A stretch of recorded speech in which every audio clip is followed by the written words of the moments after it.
Welcome to this talk and welcome back to Mr. Kyle Warner. Kyle, thank you for coming back. Yeah, thanks for having me, John. I really appreciate you just kind of wanting to check in. And there's been a lot that has happened in the last year and a half, so it'll be good to kind of catch up today. For sure, but before we start, I need to pass on thanks from probably about 30 or 40,000 people who've appreciated your input from the previous videos that we did, and especially people who have got vaccine injuries similar to your own who've benefited from some of the strategies that you talked about in those early days when people were just sort of feeling their way into this. So your input has been immensely helpful, and that's not even to mention the emotional impact that so many people got realizing that they weren't suffering alone. It's been tremendously beneficial. Yeah, I appreciate Good that. you've done that.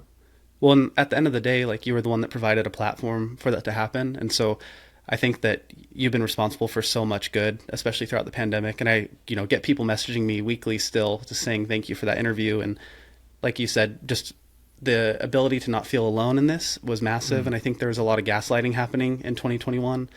And yeah, I know for myself too, the mental component of the injury and like going through everything and just being gaslit and being kind of told that I was doing the wrong thing by speaking out. That was equally as devastating as the physical component. And so, yeah, it's just been great to find community. And I think that there's still, it seems like every month more and more information's coming out and more trial data is coming out. And like being in the position that I was in 2021, like doing the Senate testimonies and being around a lot of the whistleblowers, I was seeing a lot of this information, well before it became public. And so it's hard because you're trying to tell people like, hey, there's actual data showing that this is a real problem. We're not just making this up. We're not embellishing this. Like this is an issue and the data will come. But until that day, a lot of people just weren't willing to have faith or kind of believe in us, which, is understandable. But I don't know. I'm just glad that we're in the position now where it's getting more and more acceptable to talk about, and you're seeing more people on a bigger platform talk about it. So yeah, I'm just glad that we're in a better position now. And now, in my opinion, it's time to actually try to figure out how to solve it and help the people that were injured, because that's where we're at right now. There's this, very, very, very little compensation. I think the U.S. government has compensated around 11 people for a total of $46,000, and they spent $26 million researching how to compensate those people. So it's a complete joke at the moment. And that's why I'm here in Washington, D.C. I've been here for the last few months trying to just get a handle on it and understand the pathways we do have moving forward, trying to get help. And also I think that because these are American companies, with Moderna, Pfizer, J&J, if these American companies were at fault for this kind of massive scandal, really, where, the Israeli data was showing there was issues with, cardioactive vaccine injuries. And I think that the CDC had a memo in February 2021 from Israel saying, hey, there's issues with young men getting heart inflammation after this shot. And the CDC drafted a memo and withheld it, and it never got published. And I don't know, it's just really interesting to see all this stuff coming out, and a lot of it stems from America. So I feel like we need to be the country to lead the way in investigating and compensating and just getting a handle on really what happened. I mean, it's totally infuriating, isn't it? The authorities in the United States knew about this risk 3 months before you had your first vaccine. Yeah, absolutely. And that wasn't made public. It's just appalling. No, it wasn't. And the thing that's also interesting is a lot of people, even in the hallways in Congress, when I'm, for people that aren't aware, like I'm living here lobbying on behalf of a group called React 19. And basically we're trying to just figure out what pathways there are to get people compensated for these injuries. And a lot of the people that I talk to, they don't even know that in some countries, like in Germany, people under 30 were recommended not to get Moderna, or, there was actual issues that other countries were willing to admit and talk about. And here in America, that wasn't the case. And so a lot of these staffers and politicians that we talk to, they're not even aware of that. They have so many other issues going on at the same time that they're not really fully up to speed with how devastating this was for, a lot of people. And you'll hear the injury rate vary wildly depending on who you talk to. But as of right now, there's 13,000 roughly COVID-19 vaccine injury claims in the CICP program. And so even if you take that and you say, there's over 10,000 people that were affected, we need to work on getting this situated and work towards a path. Like I talk a lot about the fact that we don't even need to look at, embellishing or trying to talk about, oh, well, it could have affected hundreds of thousands or millions of people. Even if it only affected a few thousand or 10,000, that's still enough to investigate and try to figure out what's going on. And, when politicians bring that up, I say, if it is such a small problem, that's great. because then we can fix it and it won't cost too much. Like I hope it is a very small problem, but we won't know till we look at it. Absolutely. But it's good to know that 11 people have had an average of $4,000 compensation in the totality of the United States. It's just... Yeah. Well, and what's interesting too is the CICP program, it lacks some constitutionality. Like you don't get right to due process, and you don't get right to an attorney. You don't get right to an appeal. It's basically you file a claim. It took me 1 year and 9 months to hear back on my claim. And so it was just in the dark for a year and 9 months. And I just got my final thing the other day. And they said that it was postmarked 1 day late because you get 1 year from the date of your injection. So I got my injection June 10th. And then mine was postmarked June 11th when it got sent out. And so I was 1 day late. And it took them a year and 9 months to deny me on the grounds of being 1 day late. So the biggest settlement so far in the CICP with the latest data they have is just over $8,000 for myocarditis and pericarditis. But also in the CICP program, you don't get access to pain and suffering, so there's no account for that. And, like I said, the mental component has been equally as devastating. And so a lot of the people that have been injured have had to go through massive therapy and, just like the mental burden, that is in itself a form of PTSD and disability for many people, especially if they lost their family members over this with how politically divisive it was. And so none of that is accounted for in this program either. And yeah, it all stems basically because of this thing called the PrEP Act, which was how they approved the vaccines and gave the government immunity, and they also gave the pharmaceutical companies immunity. The nice thing, though, is that the PrEP Act is supposed to expire at the end of this year, so there is going to be some action needed. And so what we're kind of lobbying for, which is getting some coverage of these vaccines, it's also in pharma's best interest to do the same, so that it's kind of interesting, but they have so much more money and they can kind of grease the wheels a lot better than we can. So it does seem like there will be some action taken in the future, basically to shield them. And by proxy, we may get helped a little bit, but at the end of the day, the right thing is very unlikely to happen. It's just how do we kind of get as much as we can at the moment, like get as many people as much help as we can, kind of riding the coattails of the hundreds of millions of dollars of pharma money that's lobbying to get these covered more. So it's a very interesting thing. I'm happy to dive into it more too, but I know, you were kind of just curious on an update in general too. So no, I don't want to dive too deep into the weeds. I'm just going to try and keep calm. I mean, I'm just so annoyed now that they are trying to deny your obvious myocardial vaccine injury on a technicality of being 24 hours late. It's just outrageous. Yeah, and another thing that people may find interesting is in the United States, there's a program called the Vaccine Injury Compensation Program that was established in the 80s. And that program, you have 3 years from the onset of symptoms. So you get 3 years from onset of symptoms. The CICP, which is a much more remedial program, you have 1 year from the date of injection. And I mean, I was still undergoing treatments at that point. And you're not guaranteed the ability to amend your file and add more documents. So we were basically told, try to build as strong of a case as you can, get all the treatments that you can, get all the medical records you can, and then submit on like the last day so your case is as strong as possible. Because if you get denied, you don't have right to an appeal. And so that's why people are like, well, why didn't you turn it in sooner? It's like, well, we were trying to get everything, basically figured out and get as much evidence as possible because we don't have the ability to have a lawyer represent us. It's just, you fill out paperwork, mail it in, and then you just wait a year and 9 months to see what happens. And some people get a much quicker response, but I think for whatever reason, mine took a long time. And it wasn't actually till I came out to DC and started talking to people, and then my claim finally got processed, which was kind of interesting as well. And that's happened to one or two other people where they started talking to their congressman, and then, a day or two later, the congressman would call into CICP, ask about the status of a claim, and then it would get processed and denied right away. So I know our friend Steve had that happen with his Pennsylvania rep as well.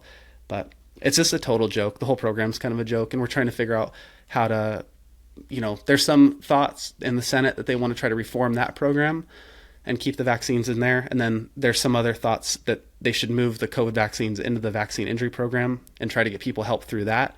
But that bill, we just found out there's a thing called a CBO score, which is the Congressional Budget Office. And they score how much it would cost to basically do these bills.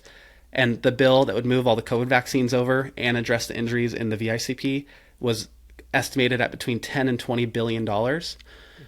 And so it's just, there's very little. Which is realistic. 10 to $20 billion is realistic. Exactly. And I mean, Pfizer made over $100 billion. So at the end of the day, you look at it and it's like the money should be there. But basically, what we keep running into is the Democrats, like House Democrats, don't really want to touch this subject because it has the air of being like anti-vax, which is, what we say is that it's actually creating more vaccine hesitancy by having such a narrow safety net. And then the House Republicans don't want to touch it because it's going to cost 10 to $20 billion and they don't want to deal with spending more money. And so, yeah, at the end of the day, we're kind of stuck between a rock and a hard place. But the only way we can actually get this to happen is by raising awareness and talking about it. And so that's why conversations like this are so important, because a lot of people just don't know all the information that's out there. And I mean, I've been here for over a month and a half and I'm learning new things every day. And it's just, when I've talked to some of the staffers and even in the Senate, they just tell me this is the most complex problem that they've ever worked on. And with all the liability shields and the fact that the vaccines weren't officially authorized, like a BLA authorization, they were in EUA. So then, the vaccine injury program doesn't want to bring them in because they weren't authorized vaccines. They were emergency use authorized ones.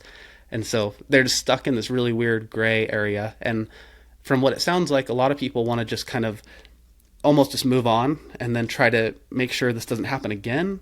But I think the damage has already been done and there's tens of thousands of people that are injured and they need help. And I think it's the right thing to do to compensate them. And now it's just a matter of, is that going to come from the pharma companies someday through a lawsuit, or is it going to come from the government? And at the moment, it's unlikely that either of them want to actually be the one responsible.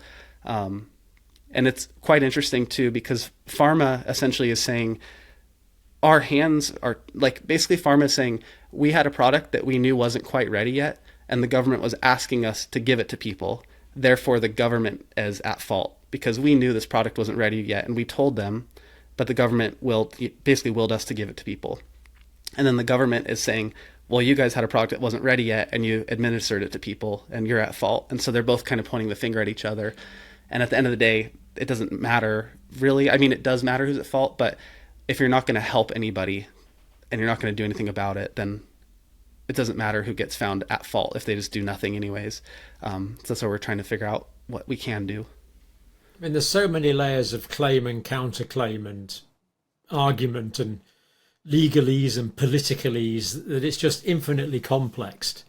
It's just so disappointing that they're not going for things like truth and reality, what is actually happening here. There just seems all the parties are just hiding behind these infinite onion layers of complexity, and they can do so indefinitely because they can employ the best lawyers, and that's what they do. It just seems, where is the basic morality of a country like the United States to admit that people have been harmed? It really is disappointing, and it just shows we've got a long way to go. But I suppose we have come quite a long way, because when you first went to the medical authorities after you developed symptoms in June, well, the vaccine was June 2021, I think, then you were basically told by the doctors this was all in your head, weren't you? This was all just an anxiety problem or something. Is that the way you recall things happening? Yeah, completely. And I think even this past week, there was AstraZeneca finally had to admit that there was an issue that, they linked like, oh, this could actually this could happen from the vaccine. So like I said, the data keeps coming out. And I remember going in 2021 to Congress, I think it was in November of 2021, and there was a Pfizer whistleblower there who had been in the trials and like basically leaked some of the trial data early. And talking to them, like all the stuff that's coming out now, for the most part, was known back then. And it just takes a long time for it to be released. But like you said, in June of 2021, when I started to talk about the injury, and later on when we did our first interview, the pushback was immense, because people just were saying that I was making it up, or that the scientific authority would never allow this to happen. This is ridiculous. The vaccines are 100% safe and effective. And at the time, I think people, I don't know, the pushback I got the most was, this vaccine is so safe and so effective that by you talking about your injury, you're leading to hesitancy, which is going to kill tens of thousands of people who did not take the shot. And at the end of the day, if it's a true story and it's something that the scientific data is showing as well, then how can we not talk about it? Like, I don't understand. Like, science is supposed to be the pursuit of truth and the pursuit of data. And so if you're suppressing data that's inconvenient to your narrative, to basically just sell more product, then that is not science. That is not, anywhere near what it's designed to be. So that's what happens when you get these massive corporations who are profiting off this program, and they're not really liable for anything. They knew that there was not going to be a way we could do a lawsuit, because in the PrEP Act, it says the only way that the pharma companies become unshielded is if there's evidence of willful fraud. And that term willful is a great shield, because you can commit fraud as long as you didn't willfully do it. And so what's interesting is that the way that they conduct the trials is Pfizer or Moderna, they'll basically go to independent contractors and they'll say, all right, you guys are going to run the trials for us. If the trial shows data that we're not really happy with, a lot of times what they can do is they can actually vaccinate the control group, which will then throw the trial out. So they can, essentially pick which trials they want to run with. And then if there is fraud in those trials, as long as Pfizer or Moderna doesn't know about it in an email chain, then it's not willful, because the subcontractor did it. So the subcontractors can do fraud, and Pfizer, as long as they don't know about it, they're not willfully fraudulent. And so that's what's been really difficult is there's a representative from, I believe, Tennessee, who's working on a bill that would essentially force the companies to rubber stamp and say, we reviewed all of our trial data and we acknowledge that nothing is fraudulent. And then we take liability, which is how it should be. But right now, it's here's all the trial data, submit it, the FDA looks through it and approves it. And if there's fraud, as long as Pfizer and Moderna don't know about it, then it's not willful fraud. So that's what we're having a hard time finding, is that willful component. I mean, we could pick holes in that quite readily, but it's just this whole concept of hiding behind legal complexity. Mm-hmm. It's just I think it's just disgraceful. Well, that's why they say the pen is mightier than the sword, right? Like, at the end of the day, they're so well shielded, and they have so many amazingly talented lawyers and so many smart people working behind the scenes, and literally like $100 billion at their disposal. And then there's a bunch of these like injured and sick folks that are just everyday average Americans who are fighting this kind of Goliath. And I mean, we're throwing rocks at it as much as we can, but it's just such a massive overtaking. And I don't know, it's just going to be difficult to make a difference, but I don't think that is a reason to stop trying. And so I think that we're chipping away at it very slowly, and you're seeing more and more data come out. You're seeing these stories come out, and you're seeing some of them get more mainstream recognition. But I just wish that, like you said, there was kind of a base morality where someone like a Biden or whoever is, in charge, basically the president, if they were willing to say, look, this is a problem. We know it's a problem. People were injured. Let's do the right thing and help them. I think that would go a long way to show the American people that the government does care. But if they're not financially incentivized to do so, it's going to be very difficult to get them to do that. Yeah, we need someone just to cut through all of this legal quagmire, this intertwined jungle of legal complexity, and just do the right thing. But it doesn't seem to be. Yeah.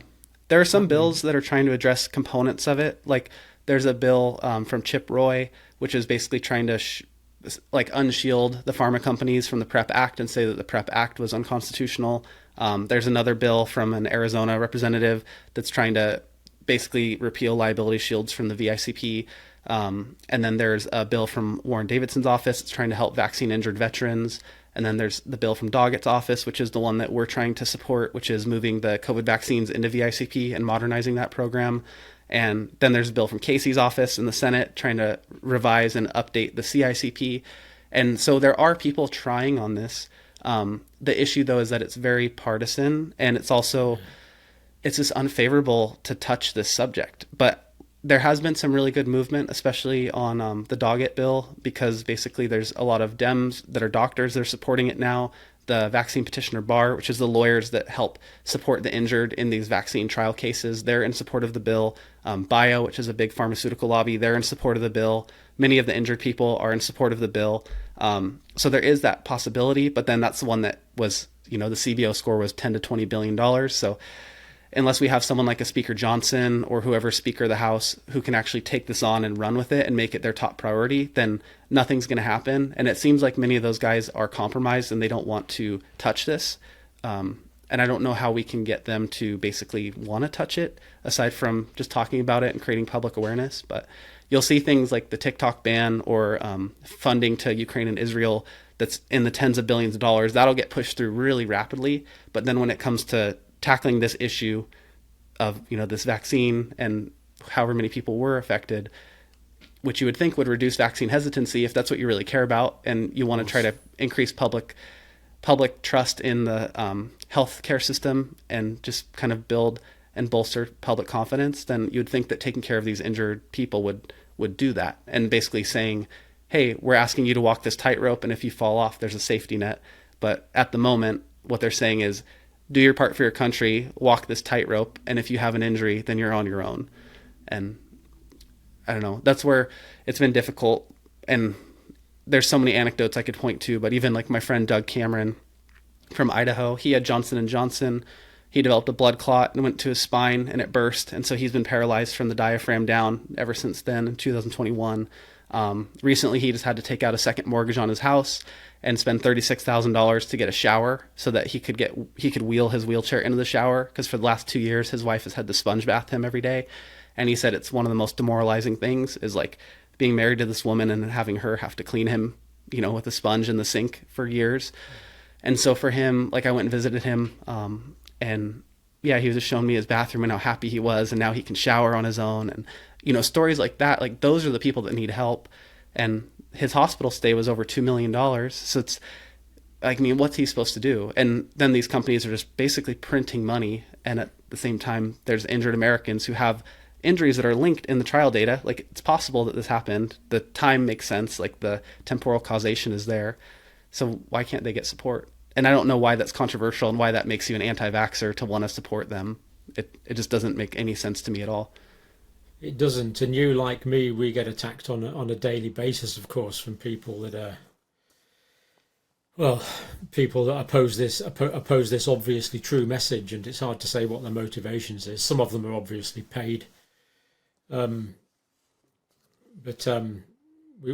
and I know we both get attacked for misinformation, disinformation, whatever you want to call it, on a daily basis. But yeah, I think the biggest thing that I get now is people saying like, just move on, it's over, just deal with it. And it's not a big enough issue to worry about. And what I tell those people is like, if this happened to you, you would want us fighting for you. So it's, at the end of the day, like if you were one of the people that was a rare adverse event and you had your life impacted, or if you lost your child or someone in your life that you loved, like you would want people out there fighting for you. So even if you don't think it's a big deal, then just tune out. You don't have to pay attention, but you don't have to fight us. You don't have to push back on us. Like we're just trying to do what we feel is the right thing in our heart. And I don't know. I don't understand how it's controversial to say these products have risks. Some people are going to be negatively affected, and you should take care of those people that are negatively affected. Like that is the message. I don't understand how that's... It is not controversial, not at all. Carl, there's a lot of interest in you personally. I know you're one of the most modest guys I know, but you're basically a champion mountain biker before this event. And you had the second vaccine in June 2021. Can you give us just a brief timeline of what happened after that and sort of bring us up to date to the current place where you are now? So how long after the June 2021 vaccine did you start to get symptoms, and what were those symptoms? Yeah, so it was interesting because I actually had my first dose, I believe it was around May 14th, somewhere around there, of 2021. And for that month, I wasn't having severe symptoms by any means, but looking back on it, I was struggling with fatigue a lot. And so I was having some sort of reaction where I was just really, really tired, couldn't get anything done. I was just laying in bed, 4, 5, 6 hours throughout the day and just extremely fatigued. And I couldn't figure out what was happening. And I didn't obviously think about it being the vaccine. I was just naive at that point. And basically there was no reason to expect that it was, because of the messaging was like, this is an innocuous thing that'll just help. So anyways, when I got my second dose, that ramped up. So for that next month after that second dose, that ramped up and I started to have kind of heart palpitations, or like almost this feeling of fluttering, or my heart, just skipping a beat. And that was happening for that next month. And so I took it really easy, again, still dealing with a lot of fatigue. And finally, after about a month of that, I decided to try to start just getting back into the groove of things and riding mountain bikes again. That was your early summer, so all the resorts are starting to open up. And yeah, I went on a mountain bike ride. It was around, I believe, July 16th. And that was when I had my first major cardiac issue. And so had basically my heart rate go up to about 170, 180, climbing up a hill, which is like, normally it would be around 130-ish. So that was elevated and I didn't feel very good, but it wasn't something that's like, oh, this is so strange. I'm climbing a hill. Why is my heart rate high? But what was weird is that after getting down the hill and getting to the car, my heart rate stayed at like 140 for about 45 minutes and I couldn't get it to come down. And I was with an older guy named Bill who had actually had 2 heart attacks in his life. And so he was looking at me and I was really flushed and he's like, dude, you need to go to the hospital. This isn't good. So we ended up driving back to Boise. Again, my heart would not come down. And so after I got home for just a second, because it was like on the way, we were in Sun Valley, Idaho, got home, changed for a second just to get ready for the hospital, still heart rate like 130, 140, having really bad kind of pressure in my chest, but it didn't feel like a sharp pain. It was just like a fullness. And yeah, just went into the ER, and that was the first experience, I guess, of dealing with this. And so I kind of told the doctor, hey, I don't know what's happening. This is the only thing I can think of. You know, I've been fine my whole life. I haven't had any cardiac issues. Went for a mountain bike ride. I'm having this issue. You know, recently I did read that there were some young men having issues after the vaccine. I don't know if that's what this could be. And that was a really big mistake because that immediately just, you know, turned off the guy who was a nurse practitioner. And he essentially was like, this guy's crazy. I don't want to deal with this. And so I was in the hospital for a long time in the waiting room for, I think, 3 hours. Finally got pulled back. They did an EKG and just looked at my heart. They're like, it seems pretty normal. And then they did troponin levels, and I had an elevated troponin, which is a marker for heart inflammation. But they were basically saying, well, if you rode your mountain bike, it's possible that your troponin is elevated from that. And so I'm not going to worry about it. And so they gave me a big anti-inflammatory shot and essentially monitored me for a bit. The troponin started to trend downward a bit after the anti-inflammatory shot. And then they're like, all right, you're free to go. And they didn't really set me up with much continuing care because, again, I think they thought it was just a massive anxiety attack. And then I was in bed rest for about 3 days after that. Finally kind of went out to go to the grocery store, had another big cramp and chest pain, and my heart ran away again. Went to the hospital second time, to a different hospital, and they took me a lot more seriously and finally got me into a cardiologist where I was diagnosed with pericarditis, so inflammation of the liner of the heart.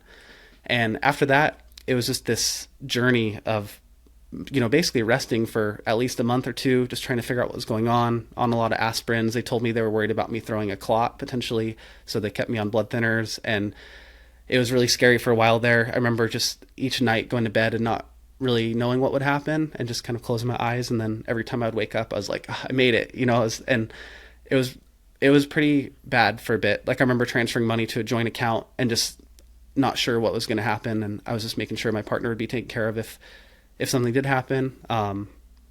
But luckily over the next month or two, things started to get a bit better.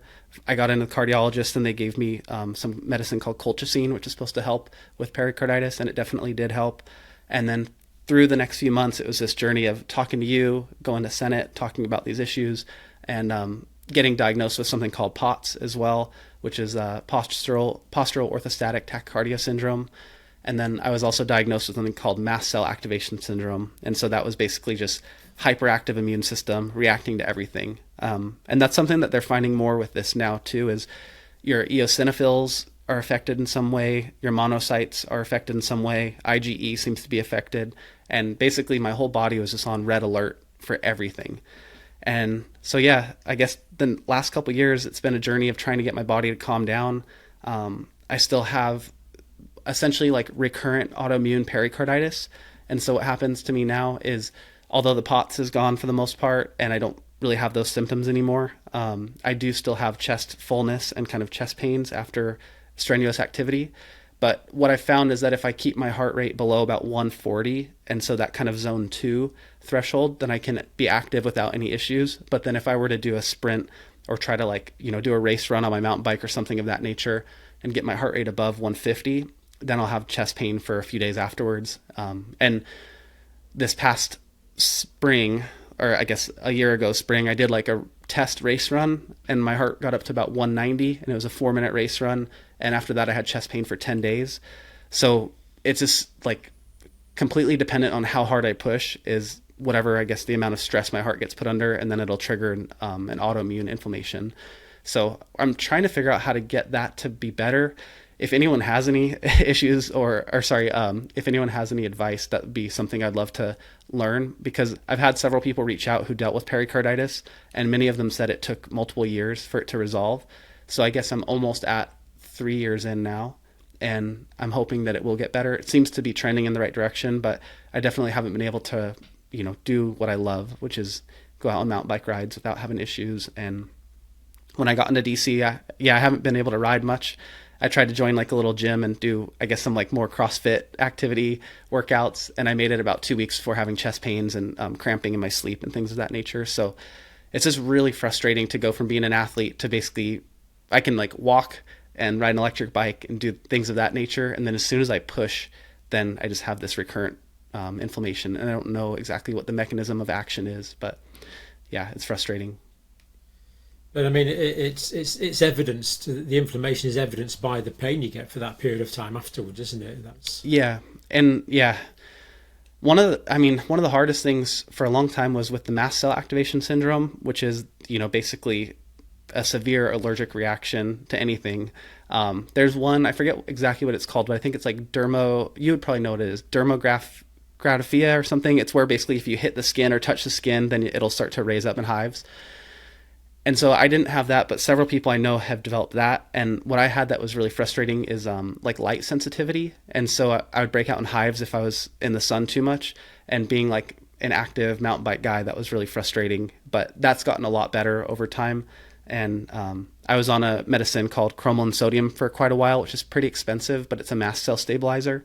And then I did a lot of breathing exercises and ice baths and things of that nature to try to reset my nervous system and bring it down a bit and regulate it. And so if I am really on top of it with that stuff, then I feel pretty good. And if I'm traveling a lot and not able to do those practices, then I definitely have issues with the mast cell still being a problem. So just being really active to things.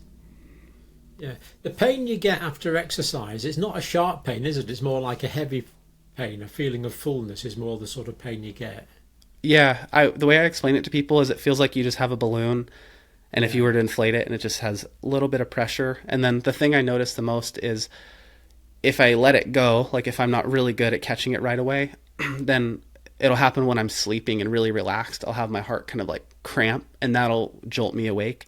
And the other day, like I was grabbing groceries and had them in my hand, and then I had a really big cramp and dropped everything and was like holding my chest. And so I don't know, it's scary because I don't know if it's going to ever trigger something worse. But from what I've talked to cardiologists, it's very rare for like pericarditis symptoms to manifest in a cardiac arrest. So I feel like pretty confident that I'll be okay with that, but I definitely get nervous about that. Especially, staying alone and then having it happen at night sometimes if I'm trying to push or kind of work out a lot. So that happened quite a bit this past summer, and then it just happened a few weeks ago, and it was a little bit scary because I think the hardest thing is mentally I'll start to feel like I'm back to normal and I'm trending in the right direction and building, and I'll start to push myself a bit more to test. And, at the gym, we basically ran for one of the workouts one day, and just the running was what triggered it. And then that night I had massive heart cramp, and it's just so frustrating to go from feeling like you're on the way back and then, okay, things are good. And then just having this reminder of like, no, still have some issues. We've got to figure this out. And I'm really hopeful that I can figure out ways to mediate it and just get it better. And I think the biggest thing so far has been the hyperbaric oxygen therapy. That was like massively helpful for me when I did that in 2022. And so I did 70 sessions of that, but it's really expensive. It's around $200 a session. And so that was obviously cost prohibitive, and it's hard to find a clinic that does it. And I think there's one in Mexico that my friend Paul Bass is really good friends with, and they offered to basically have me come down and do some this fall. So I think I'll do that and try to just do another course of it and see if I can kind of get one more bump up. Yeah. And there's good reasons why that can be beneficial. There's a lot of physiological reasons why that can work. Do the doctors think you've got any myocarditis as well, Kyle, or do they think it's limited? I think, yeah, so I did a cardiac MRI. I also did like a CT angiogram, which is like where they inject the radioactive fluid and all those different tests. And so it seemed like I avoided a lot of myocarditis. So that was really great. I don't have like major signs of scarring in my heart, but just this autoimmune pericarditis that keeps happening is what I'm dealing with the most. So, yeah, it seems like my heart is relatively healthy aside from just this recurrent pericarditis, which is frustrating, and then also the mast cell. And so activation syndrome. yeah, and it's interesting because at the end of the day, like I said, it basically just my body went on to like red alert and just hyperactive immune system. And so anytime it thinks it's under stress or under attack, then it just reacts. And that's what a lot of people have, very similar symptoms where they're basically just elevated to the max. And it's kind of interesting that so many young, healthier men that are affected have very similar symptoms. And I mean, I'm sure you've gotten messages where people basically, they tell you the story and it sounds like I'm telling you my story, like verbatim. It's like the same symptomology, the same timeline. I have people messaging me saying, hey, I'm fine. And then every time I work out too hard, then I have this chest pain. And so it's like, there's some mechanism of action that needs to be investigated. And I don't know, it's hard because like I went the other day to sign up for this big thing in DC called the World Vaccine Congress, which is this big event where they bring in thousands of scientists and doctors to study and talk about like the latest technology in vaccines. And I was signed up for over a month and just really wanted to go in and talk to people and just say, hey, like if you're doing studies, you know, I volunteer. I would love to just be a guinea pig and try to help people get an understanding of this. And about a week before the event, I got an email saying, hey, you've been canceled and your registration is refunded. And the note said, we only allow people who are in alignment with our goals at this event.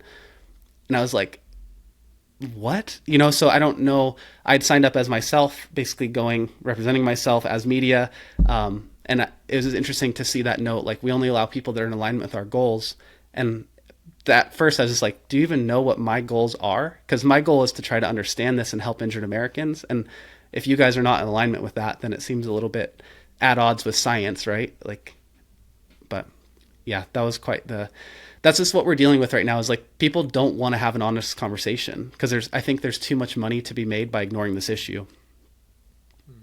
Is your fitness slightly better now? Because I remember talking earlier on, early 2022, and basically you couldn't ride your bike at all then. Mm-hmm.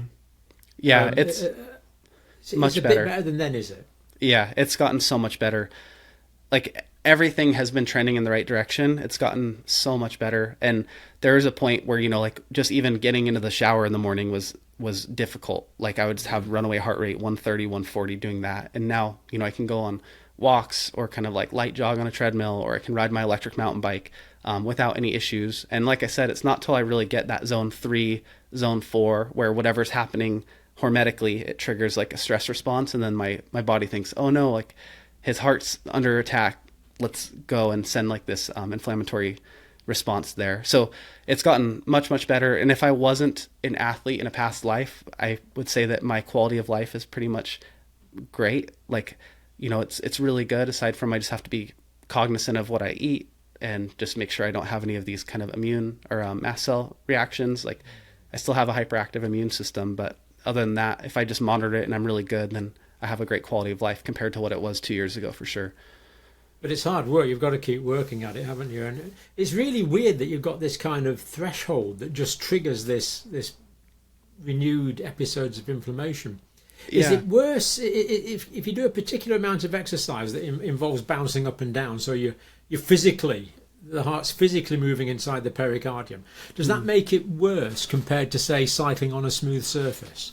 I don't know. I'll try to keep, track of that and see if that makes a difference. But it seems like it doesn't really matter from what I've experienced, because I could be either jogging or cycling or just anything. If I get my heart rate above basically 150, 160 for a sustained amount of time, then I'll have chest pain afterwards. And I don't know if it could be just when it's beating at such a high frequency that the friction is there, or there's some issue where it's causing like irritation or a response. But I don't know. I've talked to several different doctors about it, and some of them think that there's things called tight junctions that the lipid nanoparticle could have basically opened up or caused to stay open, and there might be issues there. There could be spike present, which is causing inflammation.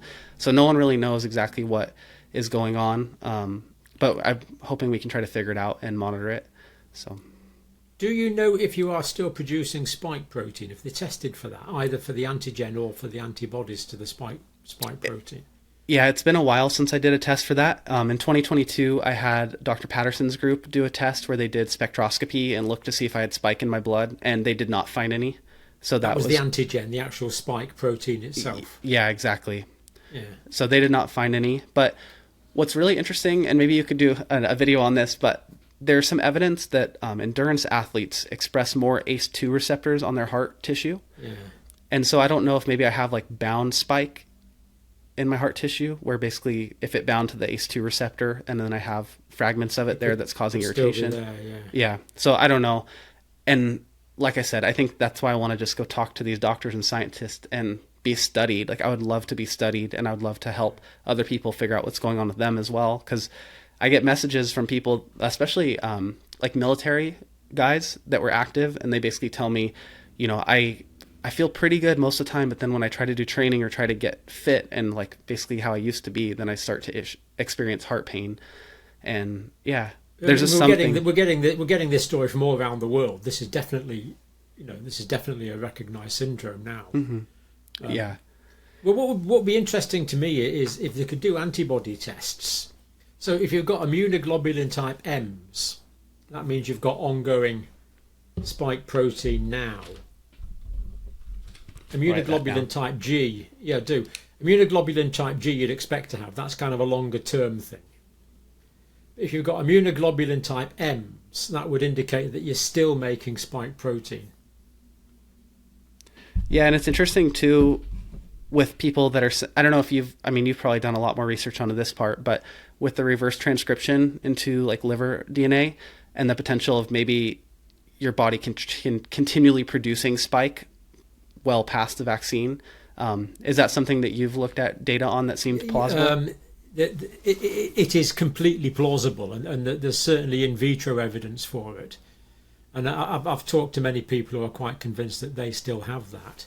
But again, this immunoglobulin type M test would be really useful in diagnosing that, I would have thought.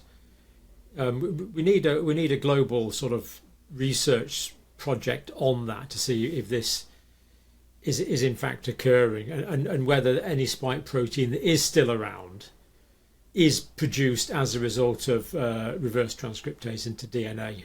We really need answers to that question.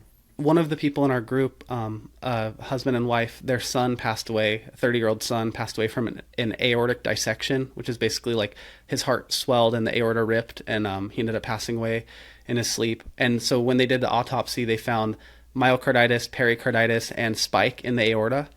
And so that was, very, very telling that it was a vaccine injury. He also had Moderna, I believe, which was 3 times the dose of the Pfizer vaccine, which a lot of people don't realize. So I think that's been eye-opening too, when you tell people like, yeah, Moderna was 90 micrograms of RNA and then Pfizer was 30, then you're like, oh wow, it's 3 times the dose of this RNA.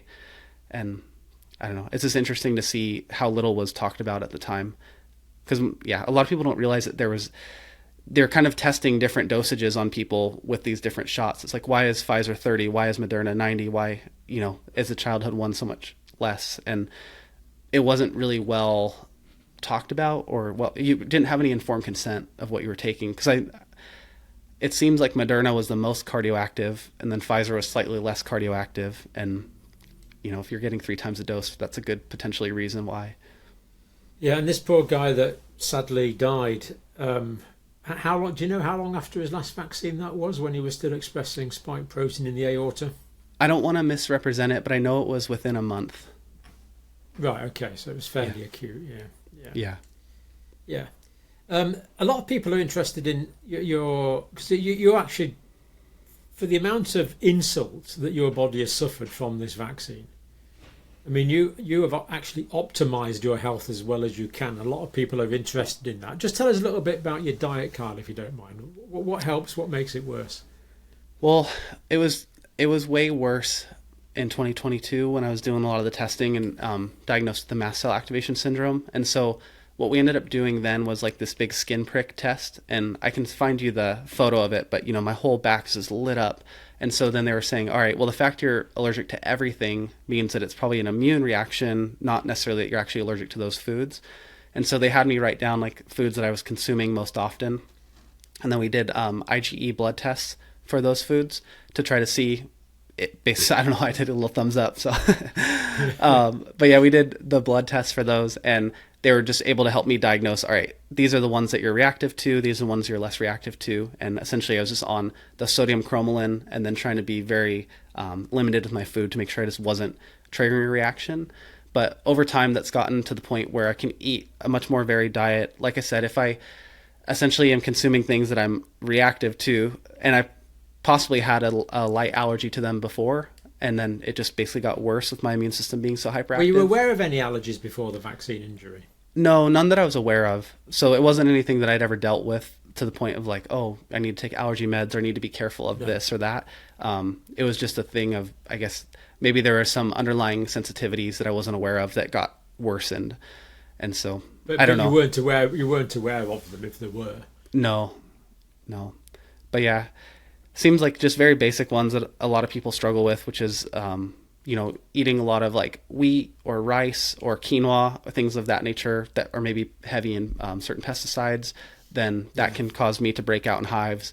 A lot of oils, I have to be careful what oils I consume. Like rice bran oil especially makes me break out really bad. So I'll have like bumps all over and break out in hives, and just little things like that I've just done through trial and error trying to figure out what makes me feel good. But when I'm at home and I can be consistent, I just have a very basic diet and just, air fryer chicken and eggs and, whatever, like just very, very basic. Simple foods. Yeah. Yeah. And a lot of people that are dealing with this and in the support groups, they have a similar experience where they just find what works for them and then they just stick to it. But there is some issues with that as well, where when you have like a very unvaried diet, then that can cause long-term issues and complications. So you have to just be mindful of that as well. Of course. Have you tried, what's your experience with ivermectin, Kyle? Well, so that was interesting because I had actually taken it before the whole Joe Rogan debacle where, he mentioned that he took it and then it just became this massively vilified substance. But when I took it early on, people basically told me, if you're having a reaction to the vaccine, try taking this, see if it may kind of arrest the reaction a little bit. And so I did. And I felt like it did help me from getting worse. I felt like it basically, I was having issues. I was starting to spiral downhill with the cardiac issues and just feeling so sick. And then after taking that for basically the week course, I feel like either just the timing of it or the medicine itself helped me kind of plateau and I stopped getting worse. And so I feel like it did help me in some capacity. But at the time I took it, I did not know that it was a controversial substance to be taking. I didn't realize that it was going to get vilified in the way that it did. And it caused a lot of drama later on when people were like, oh, you took the horse medicine, like all this stuff. And it was so frustrating. But I haven't taken it many times. I haven't, I wasn't like a diehard on it. So I don't have a ton of experience to talk about it with. But yeah, I don't know. It was so interesting to watch that happen, where I remember the day that the Joe Rogan thing happened, and then one of the older videos I had done started just getting comments like just coming through, and I was like, how crazy is this that I guess the programming of mainstream media is really, really powerful. And I'm sure you've seen it, but it's wild to watch it in effect. You're just like, what the hell? Yeah. But some people swear by it, and I don't know how much you've looked into the long-term complications of like what it does to your gut biome or things of that nature. So I think that would be the thing I'd be the most curious about, is understanding what the effects of taking it for a long period of time are. Because there are some people that got on it and basically just take it proactively all the time. And it would be interesting to see what that does to people's bodies versus kind of like a 5 or 7 day course treatment, which a lot of people do when they know that they're exposed to COVID. But at the end of the day, like I've said many times before, I'm definitely not a doctor. And the only reason I'm in this is just because I'm trying to fight for compensation reforms and trying to fight for people that are injured and just stand up for them. Because a lot of people can't come and advocate for themselves because they are sick. Like it's a very convenient class of people to injure and to deal with as a company, because so many of them are so sick and they are so burdened with medical costs that they can't actually get out and advocate for themselves. And that's one thing that we've seen is like when we do come here with 15 or 20 people walking the halls, and a lot of them are in wheelchairs or walkers or dealing with neurological disabilities, it's so sad to watch how beat down they get by the end of the trip. Many of them get sick. Last time, one of the guy, Andre, his wheelchair broke, and we're like dragging him through the halls trying to make it to meetings on time with a broken wheelchair. And so it's like, if I was a Pfizer or Moderna executive watching these people just struggle to get through the hallways, I would feel pretty safe knowing that it's going to be hard for them to make a big impact. And so I guess that's kind of where, for me, being as healthy as I am and having the ability to kind of stand up and fight and having a little bit of a platform and a little bit of past credibility and history, then I'm happy to do this, even though it's like been complete, annihilation of the life I knew before. But there's a lot of people that are so much worse off than me. And I would hope that through this journey, I can help some of them and hopefully help people in the future from having this happen to them as well. I mean, what you've just said there is consistent again with reports from around the world. The sort of the autoimmune, immunological sensitization, mast cell activation syndrome, the cardiac, postural tachycardia type things, and then the neurological type features, people with anything from mild disability to virtual complete paralysis. So these seem to be the category of adverse reactions that we are seeing from around the world. I mean, so you basically, let's move on to what you're doing now, your activism. This is immensely impressive that you're doing this. You've basically changed your lifestyle entirely. You've moved to Washington, D.C., and you're essentially a full-time advocate. And just before we go on, you were talking about advocating for people that are very poorly. But of course, there's people that can't advocate for themselves at all because they're no longer with us. And you're advocating for them as well, which is, it's quite an emotional thought, really, that you're doing that. Yeah, I feel the weight of it. Like, definitely walking through the halls, I feel the weight of them. Yeah. And the other day I had a pretty hard meeting where I had reached out to an office. The health aide decided to meet with me, and I was, really grateful because it was a Democrat office we were trying to get in with. And then, I basically walk in and she's like, oh, we'll just sit down in the front reception area. And there's people coming and going and are sitting on a bench. And there's probably like 4 or 5 different groups of people walking past and doors slamming and phones ringing. And I just looked at her and I was kind of emotional. And I was like, this is the problem, is that you guys don't even care enough to give us a room to talk about this issue. Like, you're saying, oh yeah, I care, let's talk about this. And then we get to sit on the bench in front of everybody with all the distractions, and you're getting pulled into all these different things while I'm trying to tell you about these people that lost their lives because of what you guys pushed on them. It's insulting. Absolutely, yeah. It frustrates me to no end. And I think that's what's been difficult, is there has been a lot of people that have tried to come and advocate on their own behalf on the Hill on this issue. And a lot of times they get very emotional and there'll be yelling or crying or screaming. And what that's done is it's caused a lot of offices to completely shut their doors to this issue because they're saying, I don't want to meet with anybody who's vaccine affected. And it's been interesting. I finally got into one of the offices that's the most important to us. And she basically told me, like, thank you so much for doing this because it makes me feel like we can actually talk about this in a way where we can make progress. Because she has been, death threats and yelled at and screamed at and told she's a horrible person, and she's just trying to help. But again, there are offices that just don't give it the respect and time and attention it deserves. And I feel the weight of that, and it's definitely not lost on me. I've had some, for sure, emotional moments here, but like I said, I don't know. I don't know how else to go about doing this. And, like the choice to change everything and come here, it doesn't feel like a choice, really. It just feels like what needs to happen to make some impact. And there's actually a woman who's done something very similar but in the past. Her name's Barbara Lowe Fisher.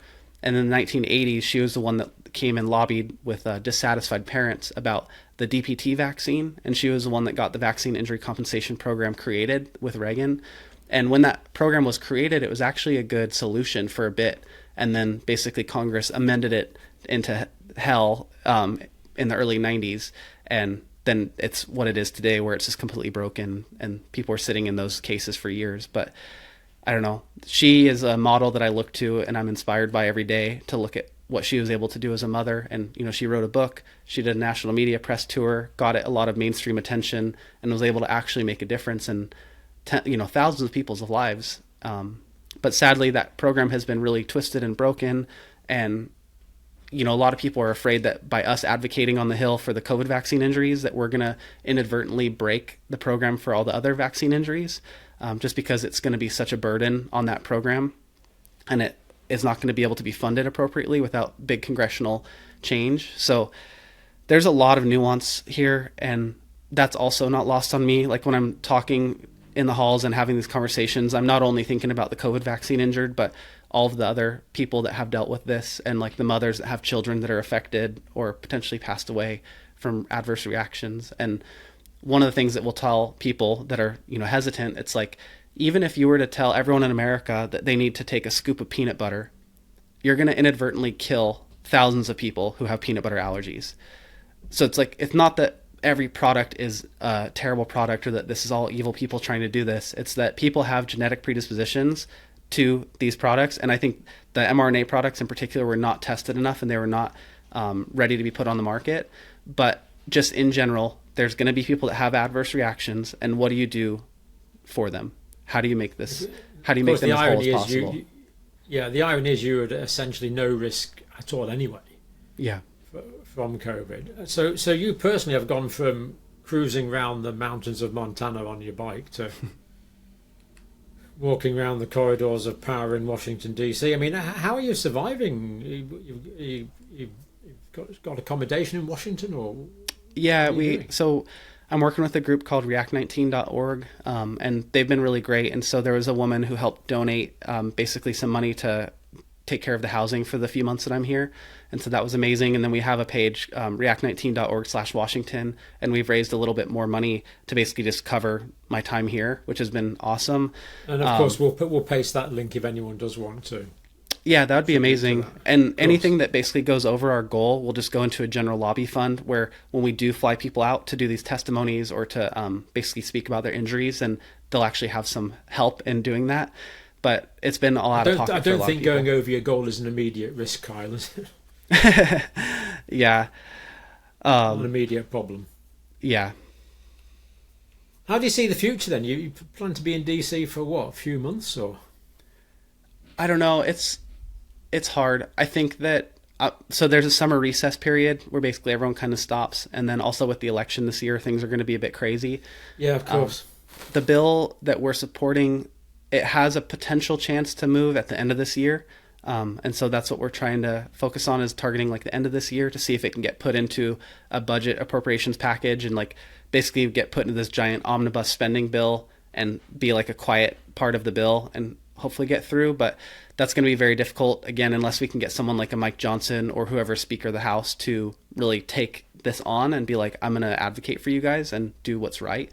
And so, yeah, sadly, there's just so much corporate interest here. And that's one thing that I've learned, like all the movies that you've seen about Washington, D.C., it's like, it is very similar to that when you're here. There's a lot of weird politics. There's a lot of weird backroom discussions. There's, people unwilling to do things just because of the optics of it.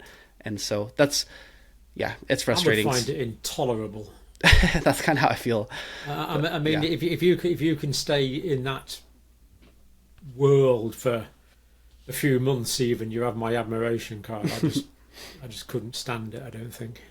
Yeah, well, I talked to a guy who was pretty deeply involved with the Department of Justice for a long time, and he told me the great thing about America is that it's designed so that no one man can make a massive change, good or bad.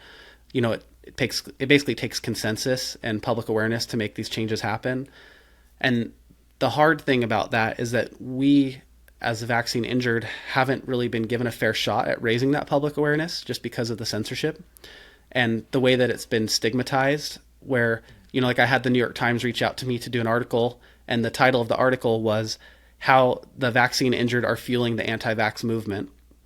And that was what they wanted to call the story.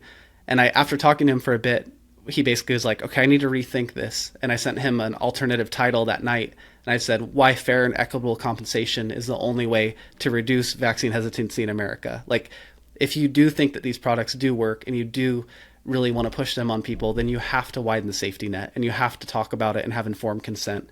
And that's what Barbara Loe Fisher and all these people pushed for so hard in the 80s. And they got it in the 80s, but then it got amended to what it is today. So we just need more transparency. What an appalling pejorative attitude. That was just... Yeah. Well, it was funny because he actually told me, he said, it seems like you guys keep going on all these far-right media outlets. And, he said, you in particular, like you've gone on Megyn Kelly. And I was like, if Megyn Kelly is your definition of far right media outlet, like I don't know her, but yeah, I mean, Yeah. even if you are, which you're not, far right's a very convenient insult to throw out to anyone you disagree with, of course.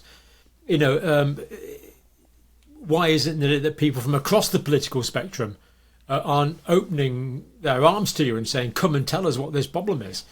If you are talking to selective people, maybe they're the only ones that are prepared to listen to you. Yeah, exactly. Well, and it's been really interesting the last few months with Robert F. Kennedy Jr. running for president here in America, because he hasn't really talked about this issue completely on like the CNNs and these bigger MSNBC interviews and whatnot. But I think as it gets closer to the election, if he can really stay in and have a real shot at making a difference, then I think this conversation will be elevated. And his vice presidential candidate, Nicole Shanahan, has been also doing a great job at just raising awareness of the issue. And she also got Moderna and had myocarditis from Moderna. So it's interesting that, she has a personal experience with it as well. So I'm hoping that can open some doors for the injured to basically get some air. Because, right now, like, we are the oxygen, and we're just trying to, basically get involved and shine as much truth on this as we can. But I think RFK has made commitments to investigate this should he become president. Yeah, absolutely. 100%. And I think, like I said, the best thing that he can do for us really is just like talk about it on a debate stage. And that would open up a lot of people's eyes, because in 2021, I was able to ask a few people like in Senate, I said, what do we need to do to get this to change? Like, how do we get this, how do we get help? And they basically said, what you need the administration to change over so that the new administration can point the finger at the old one and say, look at how bad they did. And it doesn't matter if it's Democrat or Republican, but they said that's how politics works, is once they can point the finger and make the other person look bad, then you guys will be basically a pawn that they can use to further their narrative. But what's really sad is that for 2024, Biden and Trump are both complicit in this issue. And so neither one of them are willing to point the finger and say, this is a problem, because, Trump did Project Warp Speed and got them developed at that rapid pace. And then like kind of the vaccine was his project in a lot of ways. And then Biden was really complicit with the OSHA mandates and kind of just making people feel like they needed to get it. And so neither administration wants to talk about it. So it could be another 4 years or potentially longer until we get a chance to actually air this issue, which is really sad. It certainly is, Carl, but let's hope it's not. Carl, thank you so much. Firstly, for sharing your personal suffering, but for what you're doing now is just really quite amazing. You're just serving those who can't serve themselves, and that's a noble thing to do. And thank you for doing that. Any links, of course, you want to put below this video, we'll put them. And of course, anytime you want to come on and talk about anything, you're automatically welcome with open arms here and with our viewers.